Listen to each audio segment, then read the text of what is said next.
I'm staying right here in the Fort Worth area. Dan said that I could give you a little discussion about how I got where I got as far as my trial and everything. Back in the late 90s, Aero Custom Plastics was in business, of course, building tools and doing injection molding.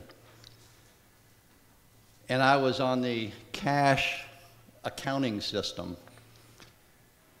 Well, my income or revenue from the company got to the point where I was making a certain amount of money, and the IRS came to me and said, you must now go to the accrual accounting method. And I'm assuming everybody knows what that is.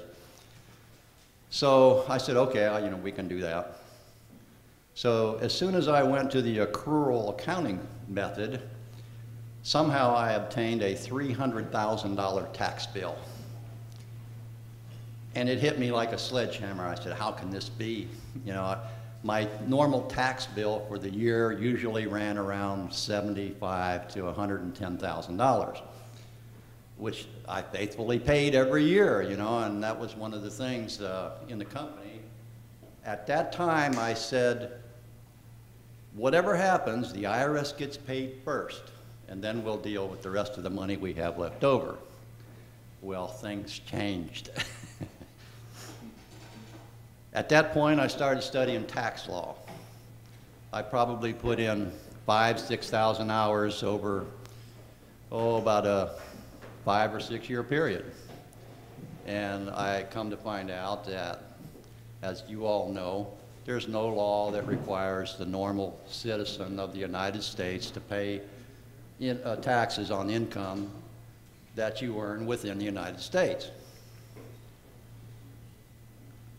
At that time, I was going to different seminars. I was looking for tax lawyers. Tax lawyers, they're not out there, not really. People like Ed Rivera, he's a good tax lawyer. He studied the taxes. He can tell you what the different class of taxes are and all that stuff. But anyways, I had a pretty good education, and I heard that a lot of employees were approaching the employer and asking them to stop withholding. Well, this sparked my interest. And lo and behold, after studying that part of it, I believe it's section 32 of Title 26 that deals with employee-employer relationships, that there is no requirement for an employer to withhold taxes. So instead of making it real hard for the employee, I've thought, well, I'm an employer, I'm going to get into this thing because I'm in the position to do it. I'm an employer by IRS standards. And I'll just stop all withholding from my employees, and therefore my employees, which they're really, just workers of mine, I'm going to use the terminology, employers, employee, wages, that's all IRS terms, you all know that. So anyways, about 3 months before the year 2000 came about, back in October of 1999, I started doing a lot of work with my employees. At the time, I had Red Beckman come out and give a seminar. Dave Champion came out and did a seminar with my employees, explaining to them what the tax law said and giving them law, their responsibility, the employer's responsibility. There wasn't any, really. The only thing that lets the employer collect taxes from his employees is the W-4, and that's it. And, if the employer does not have a signed W-4, he actually commits extortion by taking funds out of his employee's paycheck and giving it to a third party called the IRS. So he must have this W-4 in his file. The W-4s don't get sent to the IRS. They stay in the employer's file because it's the employer that needs that.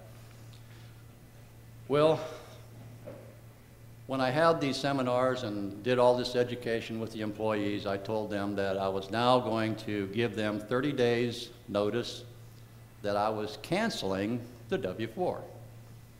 And as of January 1st, 2000, I will no longer collect any taxes out of your paychecks except for state issues.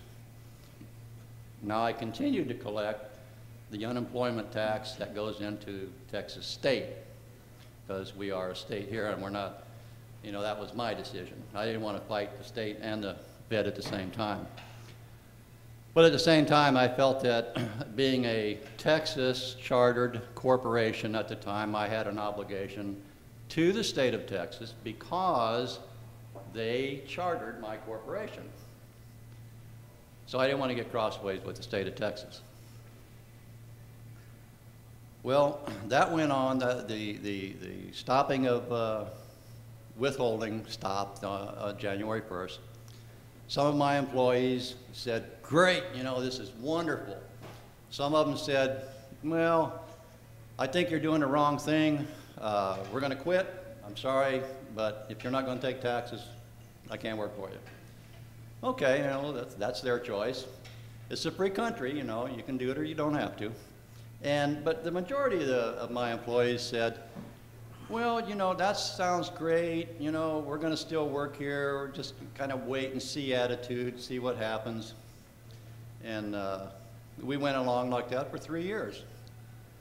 2000, 2001, 2002, and then in late 2002, I received the notice from the AUSA that I was being investigated for tax issues. And this came by letter. So the letter said,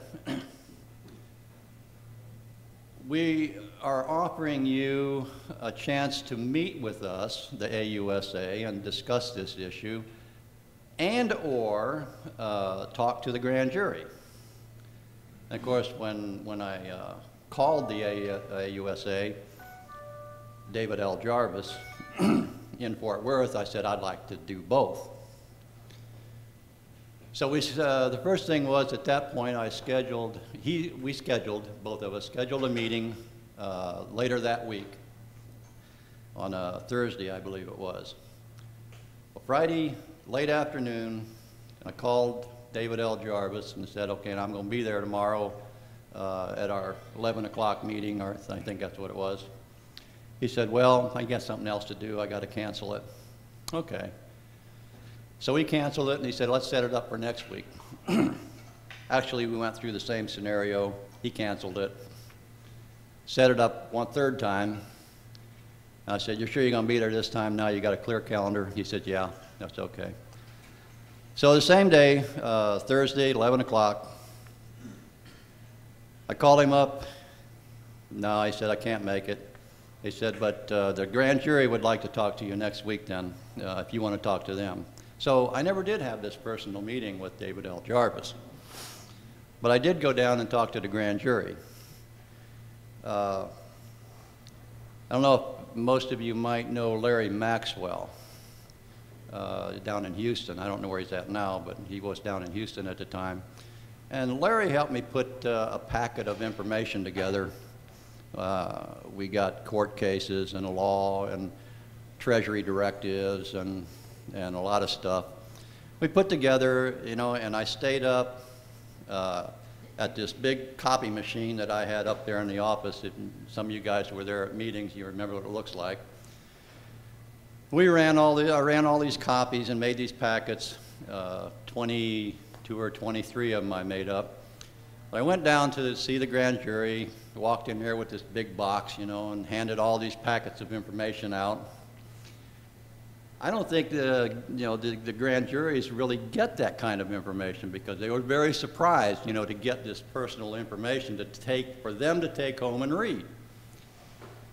Well, the next day, you know, I did that, and then the next week, I went down there for a question and answer session, and I guess most of them read the information. They asked me a few questions about making money, how much did you make, who are your customers, da-da-da-da-da. But they no-billed me, okay? So